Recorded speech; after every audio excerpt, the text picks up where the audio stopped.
오늘 사무엘상 27장을 올려드립니다. 다윗이 혼자서 생각하죠. 이제 이러다가 내가 언젠가는 사울의 손에 붙잡혀 죽을 것이야. 살아나는 길은 블레셋 사람의 땅으로 망명하는 것뿐이다. 그러면 사울이 다시 나를 찾으려고 이스라엘 온 땅을 뒤지다가 포기할 것이며 나는 그의 손에서 벗어나게 될 것이다. 그래서 다윗은 일어나서 자기를 따르는 부하 600명을 거느리고 가드왕 마옥의 아들 아기스에게로 넘어갑니다. 그래 다윗은 가드에 있는 아기스에게로 가서 거처를 청합니다. 다윗과 그의 부하들은 저마다 가족을 거느리고 살았는데 다윗이 거느린 두 아내는 이스르엘 여인 아히노함과 나발의 아내였던 갈멜 여인 아비가일이었습니다. 다윗이 가드로 도망갔다는 소식이 사울에게 전해져 그가 다시는 다윗을 찾지 않았습니다. 다윗이 아기스에게 간청합니다. 임금이 나를 좋게 보신다면 지방 성읍들 가운데서 하나를 내게 주셔서 내가 그곳에 정착할 수 있도록 해주시길 바랍니다. 이 종이 어떻게 감히 임금님과 함께 임금님이 계시는 도성에 살 수가 있겠습니까? 그자 아기스는 그날 당장 시글락을 다윗에게 주었습니다. 그래서 시글락이 이날까지 유다 왕들의 소유가 되었습니다. 다윗이 블레셋 사람의 지역에서 거주한 기간 1년 넉 달이었습니다. 바로 그 기간에 다윗은 부하들을 거느리고 다니면서 구술 사람과 기르스 사람과 아멜렉 사람을 습격하곤 하였습니다. 그 사람들은 오래전부터 수르 광야 이집트 국경선에서 이르는 전 지역에서 살고 있었는데 다윗은 그들이 사는 지역을 칠 때는 남녀를 가리지 않고 한 사람도 살려두지 않고 양과 소와 나귀와 낙타의 옷을 약탈했습니다. 약탈물을 가지고 아기스에게로 돌아가면은 아기스는 의뢰해 그대들이 오늘은 어디를 습격하였소? 하고 묻고 그럴 때마다 다윗은 유다 남쪽 지역을 털었다느니 여라무엘 족속의 남쪽 지역을 털었다느니 또는 겐 족속의 남쪽 지역을 털었다느니 하는 식으로 대답을 하곤 합니다. 다윗이 남녀를 가리지 않고 죽이고 가드로 데려가지 않는 것은 그들의 다윗의 정체를 알아 다윗이 그런 일을 하였다고 폭로할까 두려웠기 때문이죠. 다윗은 블레셋 사람의 지역에 거주하는 동안에 언제나 이런 식으로 처신하였습니다. 아기스는 다윗의 말만 믿고서 다윗이 자기 백성 이스라엘에게서 그토록 미움받은 짓을 하였으니 그가 영영 자기의 종이 될 것이라고 생각한 것이 사무엘상 27장입니다. 비록 다윗은 사울의 나라를 피해서 있지만 아기스로 가서 그렇게 살기 위한 처신한 걸 볼 수 있어요. 그런 블레셋 땅에서 다윗은 27장이 어떤 것이었습니까? 전장에서 우리는 다윗이 자신을 죽이기 위해 추격한 사울을 죽일 수 있었음에도 불구하고 죽이지 아니하므로 사울과 일시 화해할 수 있었던 사실을 살펴봅니다. 그런데 이어 본장에서는 다윗이 사울을 피해 급기야 블레셋 땅으로 도피하게 되는데 사실을 다루고 있습니다. 이러한 본장은 먼저 전반부에서 다윗과 그의 모든 권속들이 블레셋 땅으로 도피한 후 그중 한 곳을 거주지로 삼는 장면을 정합니다. 1절에 7절이죠. 그러니까 사무엘상 27장 1절에서 7절까지입니다. 그리고 후반부에는 다윗이 그곳에서 활약하는 장면을 8절에서 12절까지 보여줍니다. 한편 다윗이 블레셋 땅으로 피신한 게 이번에 처음은 아니죠. 이미 일전에 그는 사울을 패여 기브아로 떠났고 높당으로 거쳐 그곳으로 간 일이 있습니다. 그러나 그는 그곳에서의 체험을 통해서 이스라엘 땅을 떠나 타국으로 도피하는 것이 결코 하나님이 기뻐하시는 바가 아님을 절감합니다. 그런 점에서 다윗이 이번에도 블레셋 땅으로 들어간 것은 결코 잘한 일이 못 되었습니다. 그럼에도 불구하고 그가 이와 같은 결단하게 된 것은 성격이 매우 변덕스러운 사울이 신경의 변화를 일으켜 언제 자신을 해치려 들지 몰랐기 때문이죠. 늘상 위험 부담 같습니다. 사실 이러한 염려는 현실적 관점에서 볼 때는 지극히 자연스러웠죠. 사울은 벌써 여러 차례 다윗이 안심하고 있을 때마다 그를 죽이려고 애를 쓴 것이 여러 번 있지 않았습니까? 하지만 이 같은 염려에도 불구하고 다윗은 이스라엘 땅에 계속 머물러 있어야만 옳았습니다. 그 땅에 머물 필요성에 대해서는 이미 선지자 갓에 의해서 확인되었습니다. 또한 비록 오렘을 여러 차례 맞이하긴 했지만 하나님의 포로로 무사했던 사실들을 그는 명심해야만 했어요. 아무튼 이러한 처사로 인하여 그는 나중에 자신의 동족과 싸워야 하는 비참한 상황에 놓이게 됩니다. 28절 3에서 28절 1절에 나옵니다. 만일 그때 하나님께 돌보지 않으셨다면 그는 끔찍없이 동족 상장이라는 비극의 주인공이 되어야만 했을 것이죠. 이상에서처럼 본서의 사무엘상 저자는 비록 바람직하지는 않지만 하나님께서 다윗의 해외 망명을 묵호하셨고 거기서 여전히 도움의 손길을 거두지 않으시다는 사실을 밝히고 있습니다. 이러한 본장은 우리는 모름지기 성도는 역경 속에서 절망하지 않고 하나님의 도우심을 기다려야 함을 우리는 깨달아야 되는 것이죠. 그리고 비록 성도가 일시적으로 세상적으로 나갔을 때에도 그에 대한 하나님의 간섭과 보호는 계속된다는 걸 깨달아야 됩니다. 정말 이제 하나님의 그런 긍휼과 도우심이 없다면 범죄하기 쉬운 인간은 그 누구도 하나님의 구원을 얻을 수 없을 것입니다. 블레셋 땅으로 도피하는 다윗. 사울로부터 화해의 말을 듣고도 안심치 못한 다윗이 급기야 블레셋 땅 가드로 도피하는 장면이 1절 4절입니다. 그래야 가드왕 아기스로부터 시글락을 분배받고 그곳에 거주하는 장면이 27장 5절 7절 사이인데요. 다윗에 대해서 의심을 많이 품었던 아기스가 여기서는 다윗을 반가이 영접한 거 5, 6절입니다. 대해서 의아심을 가지면 당연하죠. 그러나 우리는 그간 세월이 어느 정도 지났고 아기스는 다윗이 계속 사울에게 쫓기고 있었음을 알고 있었기 때문에 좀 마음에 좀 안심이 되지 않았나 생각되네요. 이처럼 아기스가 다윗을 의심한 것은 그간 단순히 이스라엘 사람이거나 혹은 그가 자신의 백성들을 많이 죽였다는 사실 때문은 아닙니다. 다만 그는 용사인 다윗이 자기의 곁에 있다가 결정적 순간에 자신을 죽일 줄을 모르는 생각 때문에 그에게 의심의 눈초리를 보냈던 것입니다. 그러나 그러한 의심의 요인은 더 이상 존재치 않았습니다. 아기스는 다윗이 사울에게 오래 쫓김으로 인해서 사울과는 원수의 관계가 됐으므로 생각했음이 분명합니다. 이러한 소극적 이유 이외에 아기스가 다윗을 맞아들인 적극적 이유는 또 있겠죠. 즉 그 당시 블레셋의 군사력은 많이 약화된 상태로 군사력의 확충 필요성이 그들에게 있었던 것입니다. 그래서 아기스는 다윗을 용병으로 기꺼이 받아들인 것이죠. 반면 다윗은 아기스의 용병이 됨으로써 유다 땅에서는 곤란했던 식량 확보 문제를 해결할 수 있었음이 분명합니다.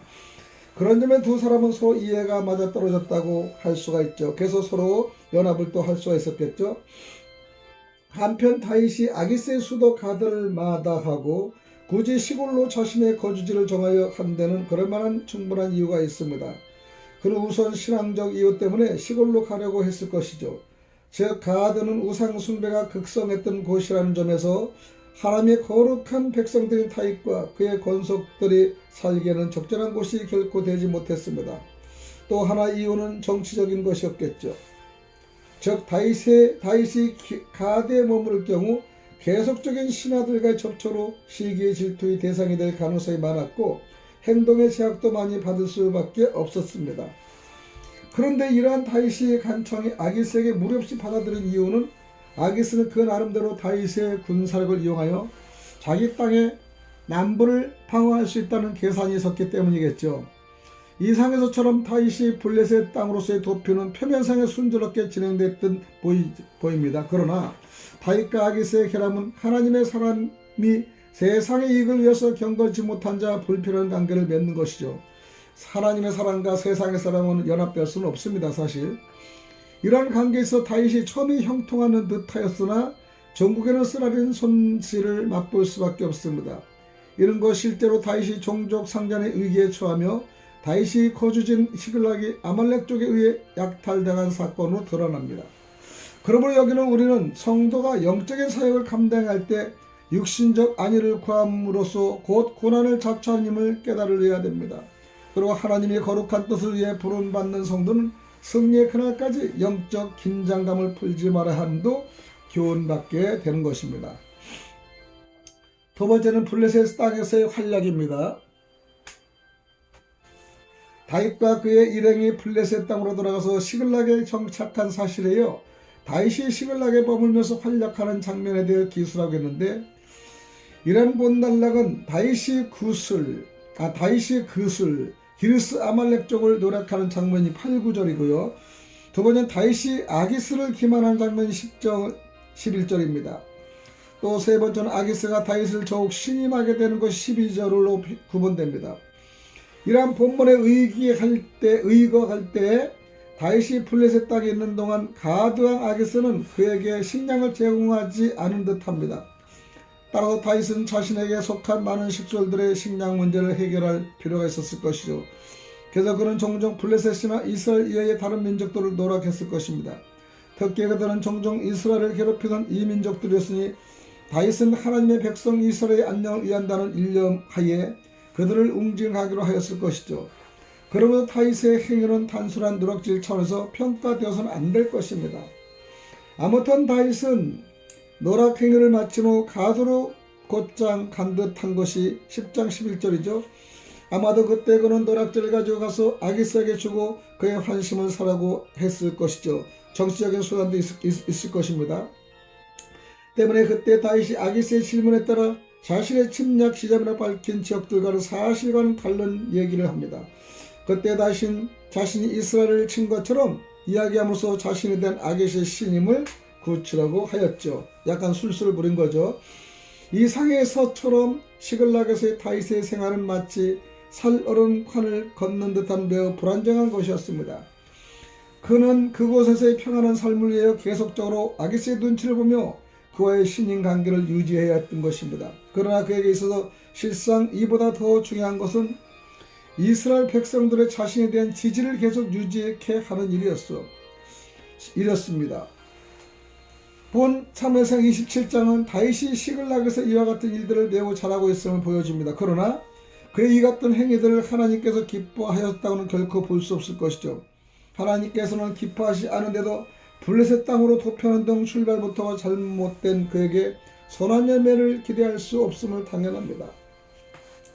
즉 다윗은 아기스로부터 두터운 신임을 얻음으로써 도리어 자신과 희와 병사들을 블레셋 군대에 합류시킬 결심을 강요당합니다. 그 결과 다윗은 하마터면 자신의 종족과 피 흘리는 전투를 해야만 했던 것이었습니다. 하지만 하나님께서는 다윗을 그러한 위기에서 구출해 주시는 등 그곳에서도 그에 대한 보호의 섭리를 그치지 아니셨다는 것을 우리는 기억하시기 바랍니다. 하나님께서는 비록 다윗이 연약한 중에 있었지만은 그를 보호하였고 또한 그런 상황을 이용하여 그를 연단하였습니다. 그러한 점에서 시글락에서 연약한 삶을 궁극적으로 볼 때는 다윗에게 결코 무익하지만은 않았다는 것이죠. 결국 이런 본단락에서 우리는 다음과 같은 점들을 깨닫게 됩니다. 첫 번째, 성도는 하나님과의 바른 관계에서 출발할 때만이 모든 일을 성공적으로 수행할 수 있다는 것이고요. 두 번째는 성도가 일시적이나마 실패한 삶을 살았을지라도 하나님께서는 그것을 유용하게 사용하시어 성도를 유익해 하신다는 것입니다. 세 번째, 인간은 자기가 뿌린 씨앗에 합당한 열매를 거두게 된다는 것입니다. 갈라디아 6장 7, 8절입니다. 다윗은 이민족 징벌에 나섭니다. 블레셋 땅에서 두피치를 얻어 거주하던 다윗이 자기 수하의 사람들을 거느리고 나아가 팔레스타인 남방 시내 광야 부분의 이민족을 정벌한 기사가 8절에 나오는데, 정벌에서 돌아온 다윗이 가드왕 아기스에게 보고한 지역은 실제 지역과 차이가 있습니다. 이에 이 지역을 지도상으로 물어보면 되듯이 우리는 다윗의 실제 정벌 지역은요,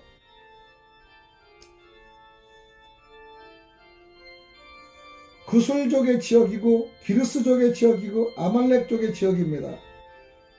그런데 다윗은 그 옆 떨어진 아기스에서 거주소 보관 징벌 지역은요, 브엘사를 취했다고 여라무엘 쪽의 지역을 취했다고 겐족의 지역을 취했답니다. 완전히 시글락 쪽에 있는 쪽을 취한 거예요. 그러니까 즉 말하면 지중해에서 동쪽으로 치고요, 반대로 동과 서를 반대로 얘기한 것을 볼 수 있습니다. 우리 이러한 점에서 우리는요, 다윗이 이선 살아남기 위해서는 술수를 부렸다는 것도 우리가 알 수가 있습니다. 자기의 이스라엘 아군을 치지 않고 적군을 치면서 사실은 자기 아군을 친 것 같이 거짓 보고를 아기스하게 한 것이죠. 그럼 우리는 낙심의 원인들에 대해서 이번 장을 통해서 알 수가 있습니다. 영웅의 참으로 위대한 점은 낙심하지 않는다는 것이죠. 라는 것은 제임스 존슨의 말인데, 우리 신앙의 성웅이라 일컬어지는 다윗이 본장에서 낙심해버리고 말았습니다. 여러 가지 어려운 고난을 믿음과 인내로 견뎌온 다윗이 결국 낙심하고 있었습니다. 그렇다면 위대한 신앙의 영웅 다윗이 우리가 낙심하게 된 원인은 무엇일까요? 첫 번째, 두려움 때문이었습니다. 본문 1절에 나오는 다윗은 자신이 후일 언젠가는 사울의 손에 죽을 수밖에 없을 것이라고 생각했습니다. 이렇듯 죽음에 대한 두려움이 깊어지면서 마침내 다윗은 낙심하고 절망하게 된 것입니다. 그렇습니다. 사람들이 어떤 대상에 대한 극심한 두려움을 가질 때 결국은 낙심케 되는 것이죠. 사사기 7장 4절입니다. 이는 믿음의 용장했던 엘리야 선지자를 보아도요 알 수 있어요. 엘리야는 용감하게 거짓 우상 숭배자들과 대결하여 승리한 담대한 인물이었습니다. 그러나 그는 승리의 기쁨을 채 맛보기도 전에 아합 왕의 왕은 이사벨을 두려워해 멀리 광야로 도망한 사건을 너무나 알 수 있지 않습니까? 열왕기상 19장 1절 4절이죠. 그러면 우리는 사람들을 두려워하기보다 그 사람의 영혼을 주관하시는 하나님을 경외함으로써 담대하게 나아가야 된다는 것입니다. 두 번째는 소망이 더디 이루어지기 때문입니다. 다윗은 이미 기름 부음을 받았으며 이스라엘 왕이 될 것이라는 이야기도 수차례 남의 입을 통해 들어왔습니다. 그러나 그러한 소망이 이루어질 것 같은 조짐은 전혀 보이지 않고요. 오히려 그의 목숨을 찾는 사울의 칼날만 더욱 번덕일 뿐이었죠. 그러자 그는 더 이상 하나님을 소망하는 가운데 기다리지 못하고 낙심케 되었던 것이죠. 이처럼 주님께서는 우리에게 주신 약속은 되기가 쉽게 성취되지는 않는다는 것에 우리가 생각을 해야 됩니다. 저 또한 또 어려움이 많이 있었죠. 포천에 처음에 들어와서 포천에 있으면서 포천의 교회를 설립하고 그 다음에 설악산에 설립하고 그 다음에 나라를 좀 잠시 생각해서 광화문에 가서 광화문과 망원동과 그 다음에 하남을 선곡하면서 그곳을 위해서 또 치료하고 대화를 하고 애를 썼습니다. 그러나 결국은 저는 포천에 들어왔습니다. 포천은 사실 들어오고 싶지 않은 곳이라고 생각했지만은 그래도 내가 진 성전이기 때문에 이 내가 만든 고생이고 힘든 곳이고 아픈 곳이지만은 끝까지 이곳에서 내가 사수해야겠다라는 마음으로 들어왔습니다. 다윗도 사울의 칼날만 더욱 번득이고 두려움이 있었죠. 그러나 그는 더 이상의 하나님을 소망하는 가운데 기다리지 못하고 낙심한 사건을 볼 수 있습니다. 하나님께서 우리가 그 소망을 바라보고 끝까지 인내하는 것을 교훈하기 위해 원하시고 또한 우리 인격을 연단하고자 하시기 때문이죠. 말라기 3장 3절입니다. 그러므로 소망이 더디게 이루어질지라도 쉽게 낙심할 이유는 없다는 것입니다. 세 번째는 하나님께 대한 믿음이 약해졌기 때문이죠. 다윗은 자신을 곰곰이 생각하다가 결국은 블레셋으로 피신해야겠다는 결론을 내립니다. 이것을 엄밀히 관찰해 볼 때 하나님께 대한 신뢰가 약해졌기 때문입니다. 이런 방법으로 악한 사울과 대항하여 싸워왔지만 계속되는 피난 생활 중에는 그런 믿음이 많이 약해진 건 사실이죠. 저기 때까지 그를 도와서 피할 길을 내시며 적절하게 그를 권해주시던 하나님의 손길을 다윗은 잠시 망각하였던 것입니다. 그래야 그는 하나님을 완전히 믿지 못하고 낙심하였던 것이죠. 그러나 주님께서는 우리가 우리의 믿음 없음을 고백하고 도움을 청할 때 언제든지 위로와 격려를 아끼지 않는다는 것을 깨달으시기 바랍니다. 방송을 듣는 청취자 여러분, 우리가 천성을 향하여 가는 길에는 수많은 고난과 아픔이 있습니다. 그래서 때로는 아무리 믿음을 가지고 인내하며 살아간다 할지라도 그는 어느 순간 도저히 참지 못하고 낙심케 하는 것이 많이 생기지 않습니까? 그럴 때 우리는 우리보다 먼저 이 길을 가신 한 분을 기억하시기 바랍니다. 곧 낙심치 않고 우리 앞서 십자가의 길을 가신 예수 그리스도를 말입니다. 사무엘상 27장 5절에 12절은요. 일시적인 평안의 대가가 있습니다. 이스라엘 백성을 애굽에서 가나안으로 인도하여 낸 하나님의 종 모세는 애굽의 궁정에서 누릴 수 있는 호화스러운 생활보다 그의 백성과 함께 걸어갈 험난하고 고통스러운 광야 선택을 선택하였죠. 그 일은 믿음으로 가능한 것이었습니다. 그런데 우리가 본문에서 볼 수 있는 다윗은 그와는 반대로 그가 당하는 고난을 잠시 피하기 위해 일시적으로 안전하고 편안한 길을 택하게 됐던 것입니다. 그런데 이러한 불신앙에서 선택한 블레셋에서의 생활은요, 다윗에게 일시적인 평안이 어떤 대가를 가져다 주는가를 가르쳐 주었습니다. 그렇다면 다윗이 일시적인 평안이 가져준 대가는 무엇일까요? 전부 영적인 손해를 보았다는 것입니다. 다윗이 거하게 됐던 블레셋상 시글락은 여호와 앞에서 먼 곳이었습니다. 이렇듯 거리산을 볼 때 멀리 떨어져 있었다는 것은 영적인 면에서도 하나님과 거리가 생길 수밖에 없음을 암시하고 있습니다. 즉 그는 날이 갈수록 하나님의 약속, 그 자신을 이스라엘 왕으로 삼을 것이라는 예언의 약속을 의심하게 됐고, 또한 하나님의 보호와 인도의 확신을 점차 잃어버리고 낙심하게 되었습니다. 게다가 무지한 자신을 추격하는 불의한 자들의 번성을 보면서 하나님의 섭리와 역사에 대해서도 불신감이 생겼을 것이 사실이었습니다. 이렇듯 다윗이 고난을 피하여 블레셋 땅으로 피신한 것은 결국 그에게 여러 가지의 영적인 손해를 가져다 주었던 것이죠. 두 번째는 거짓말하는 죄를 범하게 되었습니다. 사무엘상 27장 10절을 보면 다윗은 블레셋의 가드 왕 아기스에게 신뢰를 받고 그가 누리고 있던 편안한 생활을 보장받기 위해 거짓말을 하고 있었습니다. 일시적인 평안을 담보로 다윗은 거짓말하는 자가 되고 말았던 것이죠. 이것은 하나님께서 미워하시는 7가지 죄, 잠언서 6장 16절 19절 중에 하나입니다. 즉 그것은 진실을 사랑하시는 하나님께 분명 범죄하고 또한 원수들의 조롱거리가 될 만한 행위였던 것이죠. 다시 말해서 다윗이 이 같은 행위는 소위 하나님의 구별된 백성이란 자들이 결국 거짓말을 서슴없이 할 정도밖에는 안 되는 자들이라는 블레셋민들의 조롱을 받게 충분한 빌미거리였던 것입니다. 세 번째는 7년 반이나 늦게 이스라엘의 왕이 되었다는 것이죠.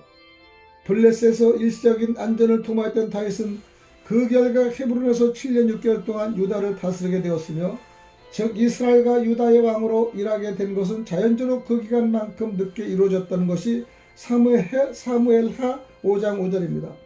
다시 말해서 다윗이 하나님만 의지하고 고난의 길을 계속 갔더라면 유다만을 다스리는 7년 반의 기간이 단축되어 곧장 이스라엘을 평정하는 왕으로 일할 수 있었던 것입니다. 하지만 그는 인간의 방법으로 살 길을 구했기 때문에 그만큼 놀라운 섭리와 능력을 겸응하지 못했던 것을 알 수 있습니다. 아무튼 다윗의 1년 넉 달의 안이한 블레셋 생활은 결국 7년 반의 기간을 손해보는 대가를 지불했어야만 했던 것입니다. 성시자 여러분, 성도 여러분, 내가 가는 길이 괴롭다여 일시적인 평안을 선택하는 것이 얼마나 어리석은 일인가를 기억하시기 바랍니다. 물론 주님을 따르는 길이 때로는 힘들고 고통스러운 것도 사실입니다. 그러나 우리가 제약과 타협의 넓은 길을 선택하지 않고 인내하며 갈 때에 결국 생명의 면류관을 받게 될 것입니다. 이제 오늘도 우리를 유혹하는 평안의 넓은 길과 진리의 좁은 길을 여러분 중 어디를 선택하겠습니까? 어느 종합병원에서 실습적인 젊은 의대생이 있었습니다. 그는 며칠 안으로 다가온 학기말 시험을 걱정하며 불안해하고 있었는데 이에 대해 장래에 대한 고민거리들이 밀려와 그의 괴로움을 가중시키는 것이었습니다. 어떻게 한단 말이야? 과연 시험을 잘 치렀을까? 내 인생을 통해